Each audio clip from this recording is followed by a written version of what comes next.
ఇదిగో పనిగిరి, అదిగో బౌద్ధగిరి. ఈ సన్నివేశాన్ని ఆవిష్కరించడానికి విచ్చేసినటువంటి తుంగతుర్తి యువకిషోరం ప్రగతి ప్రదాత డాక్టర్ యాదవ్ కిషోర్ కుమార్ గారికి పనిగిరి గ్రామ పంచాయతీ ప్రజల తరఫున నా తరఫున స్వాగతం, సుస్వాగతం. మరియు మన జిల్లా అడిషనల్ కలెక్టర్ గారు శ్రీమతి ప్రియాంక గారికి స్వాగతం, సుస్వాగతం. పనిగిరి 2400 సంవత్సరాల చరిత్ర కలిగినటువంటి బౌద్ధ విరామాలు విరజిల్లినటువంటి బౌద్ధ సిద్ధాంతాలు విరబూసినటువంటి నేల. ఈ నేలలో చరిత్ర కలిగినటువంటి ఈ నేల మీద ఇక్కడ ఎక్కడైతే నిలబడ్డామో ఇక్కడ 2400 సంవత్సరాల క్రితం బౌద్ధ యూనివర్సిటీ విరచిల్లిందని చరిత్ర చెప్తున్నారు. కాలక్రమేణా బౌద్ధ విరామాలు కాస్త అదృశ్యమైపోయి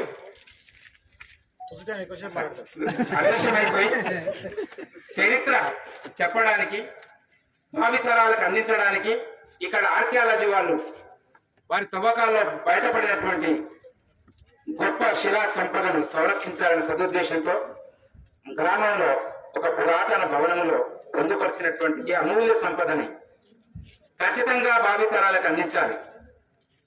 కాబట్టి ఇక్కడ ఒక భవనం అవసరం వచ్చింది.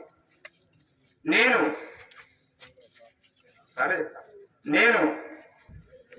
ఎమ్మెల్యే గారి యొక్క గౌరవ మంత్రివర్యులు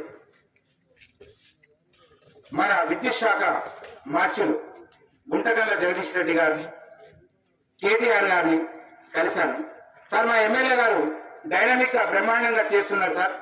వారి కృషితోటి మాకు రోడ్లు వచ్చినాయి, మాకు డ్రైన్ కాలువలు వచ్చినాయి, మెగా పార్కులు వచ్చినాయి. We are very happy sir. సుసంపన్నమైన మేము, మాకు ఒక్కటే సార్, ఈ సంపదను సంరక్షించడానికి ఒక భవనం లేదని నేను అభ్యర్థించడం జరిగింది. నేను కలిసినప్పుడు మీ ఎమ్మెల్యే గారు ఇదే చెప్తున్నారు, మీ మంత్రి గారు చెప్తున్నారు, కాబట్టి ఖచ్చితంగా మీకు ఇస్తున్నామని వారు సహార్థ హృదయంతో అందించారు. మరి గౌరవ మంత్రివర్యులు, గౌరవ శాసనసభ్యులు వారి సహృదయంతో ఈ భవనం రావడానికి వారు కృషి చేసి స్వయంగా జిల్లా కలెక్టర్ గారిని ఆదేశించి ఇక్కడ మంత్రి గారు వచ్చి కలెక్టర్ గారికి 40 lakhs రూపీస్ ఎమ్మెల్యే గారి యొక్క కృషితోటి శాంక్షన్ చేయించారు. మరి ఈరోజు 1 నెల కట్టాలని ఆదేశించారు.